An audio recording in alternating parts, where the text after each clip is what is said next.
ပြောကြားပေးနိုင်ပါရဲ့လေးစားစွာပန်ကြားအပ်ပါတယ်ရှင်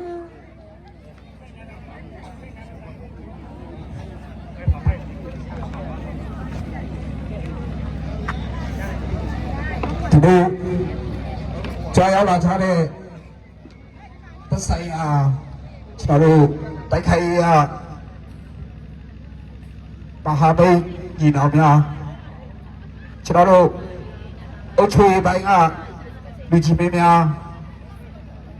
ရမရဖတ်များ CDN ဆရာဆရာမများဆရာဝန်များတတိယမီဒီယာများသင်ကြားထားတဲ့အင်တာဒီကျွန်တော်တို့ CDN ကျောင်းသားကျောင်းသူများမိဘပြည်သူများအားလုံးကိုဥစွာပထမအနေနဲ့မင်္ဂလာပါလို့နှုတ်ဆက်ပါတယ်ကျွန်တော်တို့မနေ့ကလိုပဲဒီနေ့လေးအရန်ကိုစက်တရရှိတဲ့ညနေခင်းလေးပါအရန်လေးစက်တရရှိပါတယ်ကျွန်တော်ဒီပွဲကိုလှုပ်ဖို့အတွက်ကိုအသက်နဲ့ရင်းပြီးတော့လောင်ကြီးထပ်ပြီးတော့လုပ်ရတာဟုတ်ပါတယ်တစုံတစ်ခုအခုလိုအချိန်မှဆိုရင်အရန်အချင်းချက်ဆုံးကျွန်တော်တို့ရဲ့ဒီမှာကျောင်းနေရဲ့တစိမ့်တွေကိုချိလိုက်အရန်ကကျွန်တော်အထိပ္ပယ်တွေရှိတယ်တော်လန်ရေးရဲ့အနှစ်သာရတွေအပြည့်အဝရှိတယ်အလံတွေကိုချိလိုက်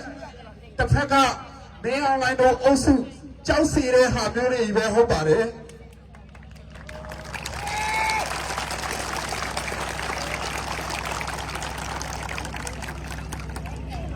ကျွန်တော်တို့ဒီပြိုင်ပွဲကိုကျင်းပတာဟာအားကစား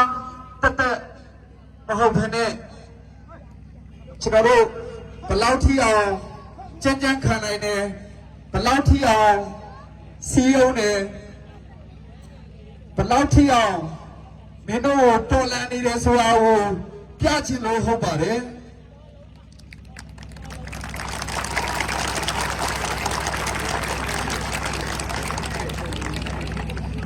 ကျွန်တော်တို့ဒီမီဒီယာပေါ်လိုင်းနေပေါ်မတင်ဖို့သာ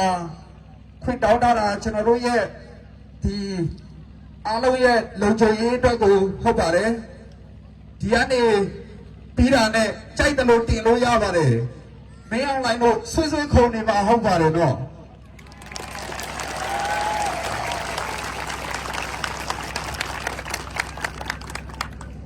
ကျွန်တော်တို့တစ်ဖက်မီဒီယာကကျွန်တော်တို့ရဲ့ကြာဆုံးသွားတဲ့ရဲဘော်တွေရဲ့အုပ်ကူကိုဖဏနဲ့တက်နေတာဟုတ်ပါတယ်ကျွန်တော်တို့ကပြုံးလေးနဲ့ကပြီးတော့ရောင်နီဆိုတဲ့တချင်းနဲ့မျိုးစုံပုံဖော်ပြီးတော့တော်လန်ရေးကိုကျွန်တော်တို့ကဘလို့ဆိုတဲ့ဟာကိုပြမှာဖြစ်ပါတယ်အဲ့ဒါကျွန်တော်တို့ကပညာသားပါနဲ့လောက်တာဟုတ်ပါတယ်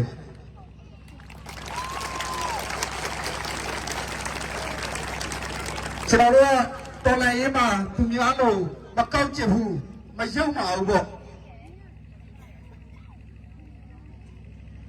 ကျွန်တော်ပြောချင်တာတော့အများကြီးပါပဲဒါပေမဲ့အချိန်အကန့်အသတ်ရှိတဲ့အတွက်ဘိုးချုပ်တော်မှာဖြစ်တဲ့အတွက်ကျွန်တော်အနေနဲ့အများကြီးတော့မပြောတော့ပါဘူးကျွန်တော်တို့ဒီနေ့တယောက်ချတဲ့အုတ်ချုပ်ရေးပိုင်းကညီကိုတွေကိုတခုတောင်းဆိုချင်တာရှိပါတယ်ကျွန်တော်တို့ဂျာကာလာပညာရေးလေးမှာကျွန်တော်တို့ကိုပူပေါင်းပြီးတော့ဆောင်ရွက်စေချင်ပါတယ်အဲ့ဒီခါမှာဆိုရင်ကျွန်တော်တို့တမိုင်းကအရန်လာမှာဟုတ်ပါတယ်အဲ့ဒါကိုတခုတောင်းဆိုချင်ပါတယ်ကျွန်တော်တို့နတ်စပိန်ကကျောင်းကိုဒီတိုင်းထားမယ်ဆိုကျွန်တော်တို့ဒီမှာရှိတဲ့ကျောင်းသားလေးတွေကိုပညာသင်ခွင့်ပေးလိုက်ရင်ဘယ်လောက်ထိအောင်လှမလဲဆိုတာကျွန်တော်အနေနဲ့တွေးကြည့်ပါတယ်အဲ့ဒါကိုသူညီဆွေးချင်ပါတယ်ကျွန်တော်စာတင်ရမယ်ဆိုလို့နှစ်ချိန်သုံးချိန်ရှိပါပြီကျွန်တော်တို့ပညာရေးဌာနရောတက်ဆိုင်ရာအုပ်ချုပ်ရေးပိုင်းတွေရောကျွန်တော်တို့စာတင်ထားပါတယ်ဒီနေ့ဒီချိန်ထိကျွန်တော်တို့ကိုမလဲကြည့်သေးပါဘူးအဲ့ဒီအတွက်ကိုကျွန်တော်တို့ကလေးတွေကိုတော့စာတင်ခွင့်မရဘူးရွှေတော့တူလို့ရတယ်ဒါတော့မဖြစ်သင့်ပါဘူးကျွန်တော်တို့တမိုင်းမှာအတူတူကျွန်တော်ညီကိုတွေဆက်လက်ပြီးလက်ပွဲကြရအောင်လို့ပြောချင်တဲ့ဒီကုန်းချုပ်ပါတယ်အားလုံးထူးချွန်စုဖြစ်ပါတယ်